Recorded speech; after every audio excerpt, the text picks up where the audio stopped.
चलो question 2A पढ़ेंगे बच्चों.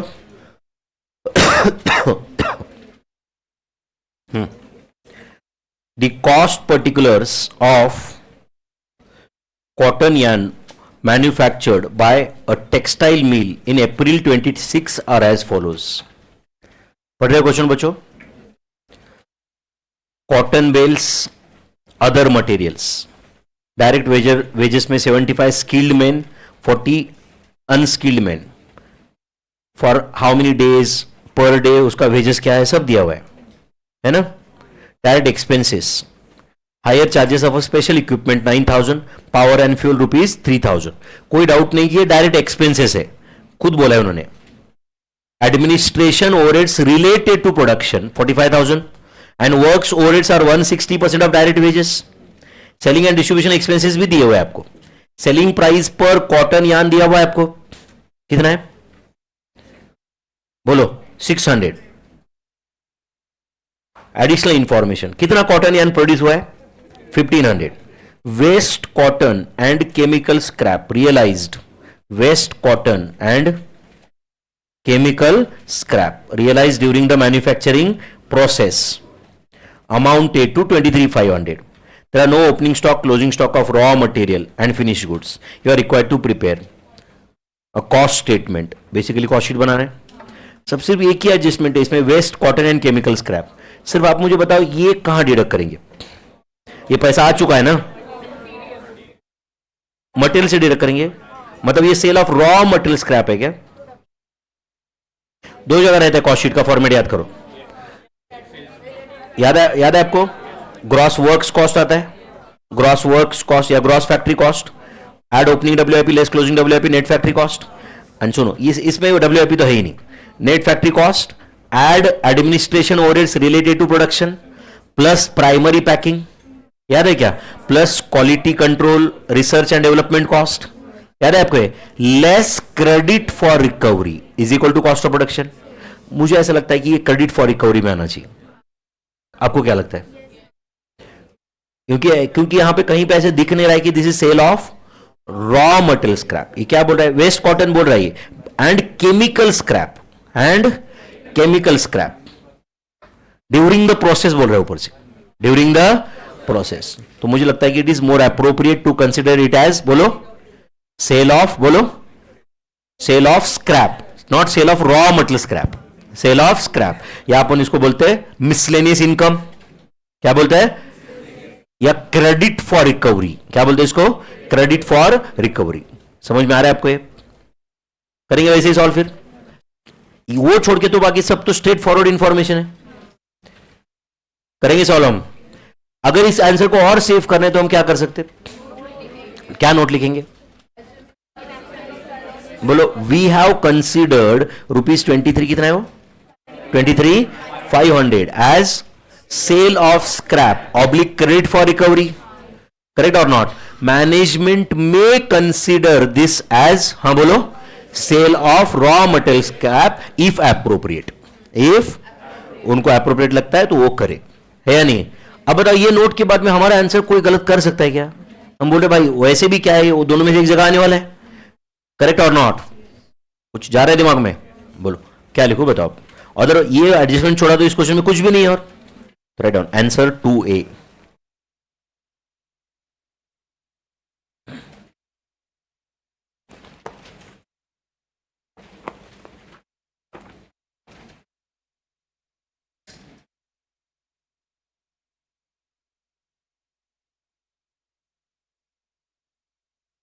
चलो बोलो क्या लिखो. Cost sheet for the month of, company का नाम दिया है कुछ नहीं ना. Cost sheet for the month of, बोलो जल्दी, अप्रैल 2026. Cost sheet for the month of April 2026. Particulars and amount के दो कॉलम बना दो. पर्टिकुलर्स एंड अमाउंट के दो कॉलम बना दो. Cost sheet for the month of April 2026.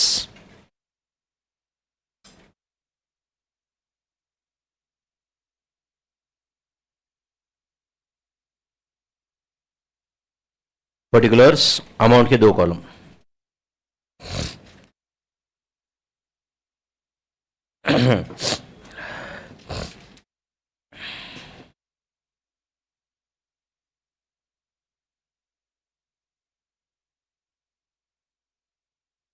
करें आप खुद स्टार्ट। पर्टिकुलर्स अमाउंट के 2 कॉलम बना दिया बच्चों।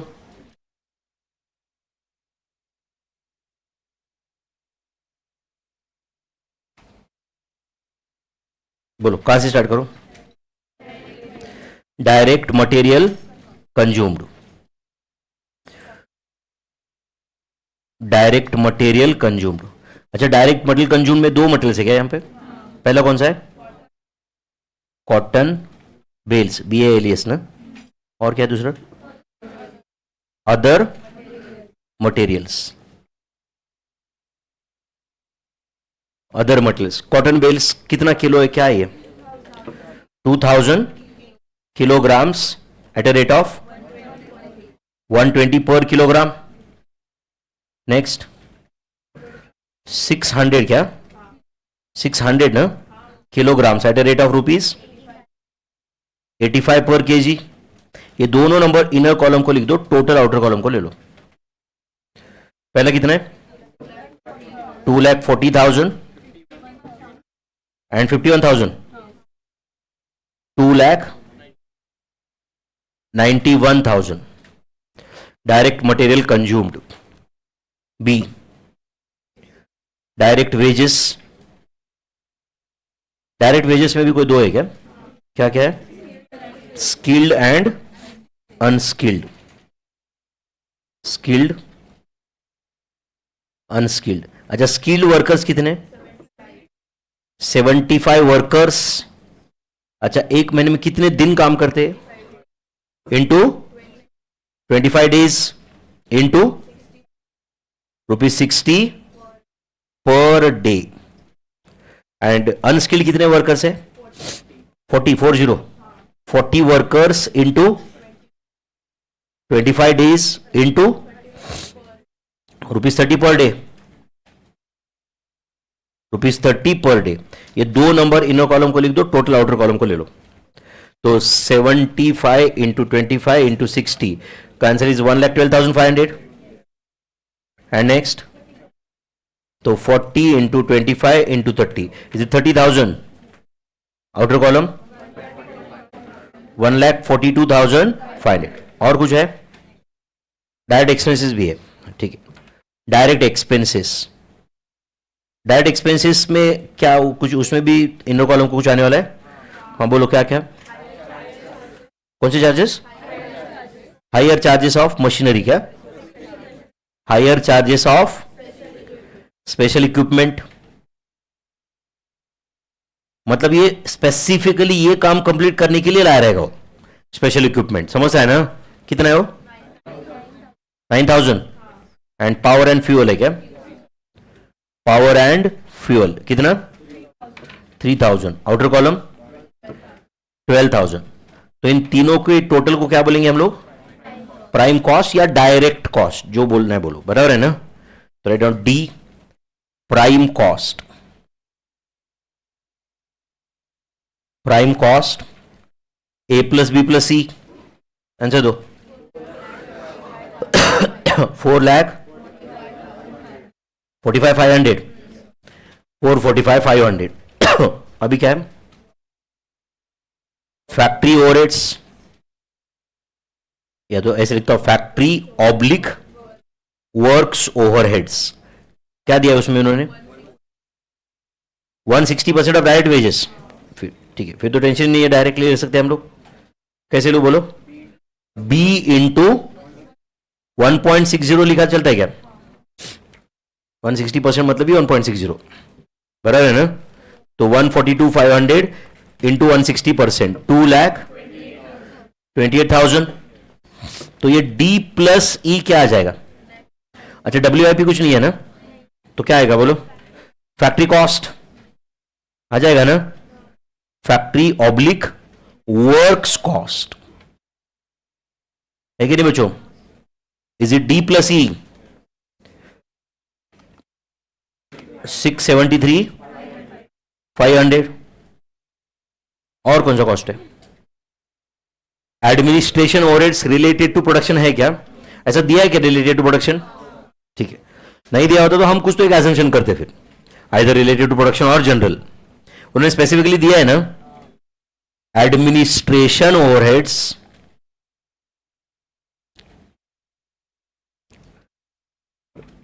Related to production, administration overheads related to production कितना है? 45,000। Administration overheads related to production, H बोलो। क्या लिखे? Credit for recovery. क्या लिखता है? Credit for recovery. क्या दिया है उन्होंने वर्डिंग बताओ? Sale of waste cotton and chemical. आगे बताओ क्या बोल रहे? Chemicals scrap. आगे बताओ? Realized during manufacturing process.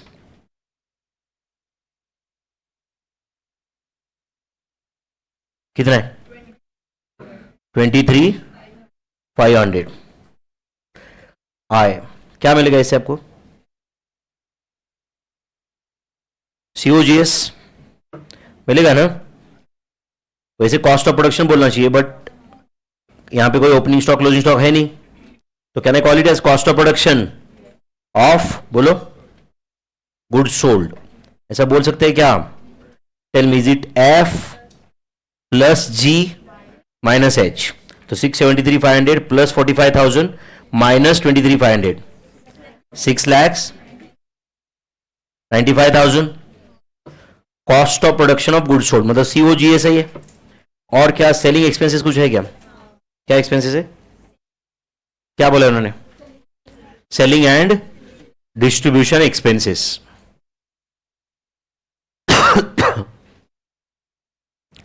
Selling and distribution overheads. कितना है सेलिंग एंड डिस्ट्रीब्यूशन ओवरहेड्स? 37,500। और कोई खर्चा बचा है क्या उधर? नहीं ना? के क्या लिखो बोलो? Cost of sales. और कुछ सेलिंग प्राइस वगैरह दिया है? सेलिंग प्राइस पर यूनिट दिया है क्या? Cost of sales, is it I plus J? कितना है कॉस्ट ऑफ सेल्स? 7,32,500। करेक्ट है? चलो बोलो क्या लिखो उसकी कॉस्ट ऑफ सेल्स के बाद? सेल्स वैल्यू लिख दो। सेल्स वैल्यू बताओ कितने, क्या यूनिट्स, किलोग्राम्स, क्या प्रोड्यूस किया है? 1,500 kilograms of cotton yarns क्या into 600 per kg, answer 9 lakhs M profit. बताओ भाई प्रॉफिट L माइनस K 167,500 167,500। अपन पहले 4-5 लेक्चर में कुछ कॉस्ट शीट पढ़े थे, अपन बीच में एग्जाम क्वेश्चन सॉल्व किए, एंड में अभी 2-3 दिन पहले सॉल्व किए थे, अभी तक चल ही रहा है। मेरा पर्पस ये था, मैं आपको पहले भी बोला था कि मैं सारे exam question at a time नहीं लूंगा, मैं एंड तक आपको हर चैप्टर टच में रखूंगा। वैसे देखा जाए तो कल अपन ज्वाइंट प्रोडक्ट बाय प्रोडक्ट का क्वेश्चन को सॉल्व किए, 1-2 मार्जिनल क्वेश्चन किए सॉल्व किए, एक स्टैंडर्ड कॉस्टिंग का किया रहेगा शायद कल या परसों में, है कि नहीं? आज बैच कॉस्टिंग का एक क्वेश्चन सॉल्व किए, है ना? चलो अपने को नोट लिखना था एक, क्या नोट लिखूं? वी हैव टेकन, क्या उन्होंने वर्डिंग यूज किया था? सेल ऑफ, लिखो we have taken sale of waste cottons and chemical scrap realized during manufacture process. We have taken sale of cottons and chemical scrap realized during manufacturing process as बोलो credit for recovery. समझा क्या आपको ये? Full stop. Alternatively बोलो it can be deducted from cost of raw material consumed. From cost of बोलो जल्दी raw material consumed. If management बोलो if management finds it's appropriate. ठीक है बच्चों, हम लोग बता रहे कि भाई हमें दोनों पता है, अब ये मैनेजमेंट डिसाइड करो कि तुम्हें क्या करना है. हमने एक किया हुआ है कुछ, समझा है नहीं? अगर लगता है कि तुमको ये sale of raw material scrap का ट्रीटमेंट देना है उसको, तो दे दो तुम, है या नहीं? मुझे लगता है कि इसके बाद में कोई अपना कोई आंसर को टच कर सकता है, उसके पास जो भी आंसर रहे. समझा कि नहीं? We have taken sale of waste cottons and chemical scrap realized during manufacture process as credit for recovery. Alternatively, it can be deducted from cost of raw material consumed if management finds it appropriate.